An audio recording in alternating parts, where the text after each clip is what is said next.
రాసిన పత్రిక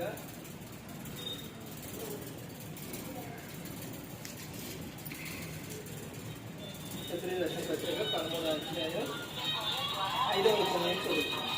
ధనాపేక్ష లేని వారే మీ వాటితో తృప్తి ఒక్క 10 నిమిషాలు అవుతా పొంది ఉండి నిన్ను ఏమాత్రం మోసుకో 10 నిమిషాలు ఎన్నడను ఎడబాయనని ఆయనే చెప్తున్నా కదా.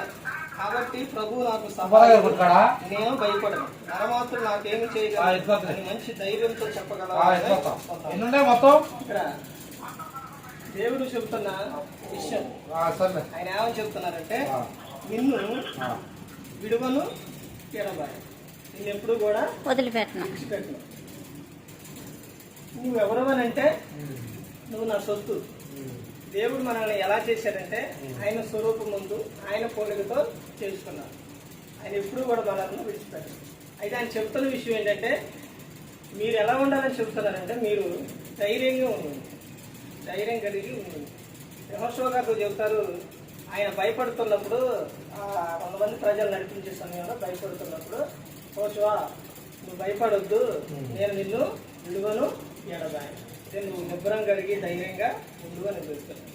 మనం వెళ్ళేటప్పుడు ఎక్కడికైనా వెళ్ళేటప్పుడు అయినా ఆయనకి చెప్పి ప్రార్థన చేసుకొని వెళ్ళినప్పుడు ఆయన ముందుగా వెళ్తారు, మనల్ని నడిపిస్తారు. ఇక్కడ అదే చెబుతున్నారు. ఏమని చెప్తున్నారంటే చూడండి, కాబట్టి ప్రభు నా సహాయుడు, నేను భయపడను, నరమాత్రం నాకేమి చేయగలడు అని మంచి ధైర్యంతో చెప్పగల వారమై ఉన్నాం.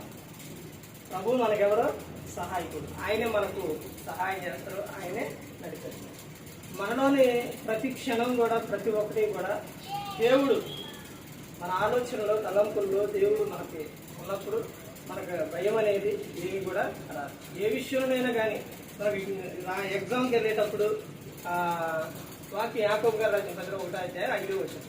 మీలో ఎవరికైనా నువ్వు జ్ఞానం పొదువుగా ఉన్న ఎడల ఆయన ఏమని చెబుతున్నారు, నన్ను అడగమని చెబుతున్నారు. ఎవరిని గద్దెంపక అందరికీ కూడా ధారాళముగా దయచేయాలి. ప్రయాణమే వెళ్ళేటప్పుడు ఎక్కడికైనా వెళ్ళేటప్పుడు, ప్రభు నేను ఇలా వెళ్తున్నాను, రాస్తున్నాను, ఇలా చదువుకునే విషయంలో ప్రతి ఒక్క క్షణంలో కూడా మనం ఆయనకి చెప్పి వెళ్ళినప్పుడు ఆయన మనకు సహాయం చేస్తాడు. ఎంతో మందిని దేవుడు స్వస్థపరిచాడు, లోకంలో ఎంతో మందిని స్వస్థపరిచాడు. అయితే మీరు ఎలా ఉండాలని చెబుతున్నారంటే, ఎల్లప్పుడూ కూడా ఆనందంగా ఉండాలి. మరలా చెప్పుకున్నాను, ఆనందం తిప్పి 4 వచనంలో చెబుతారనమాట.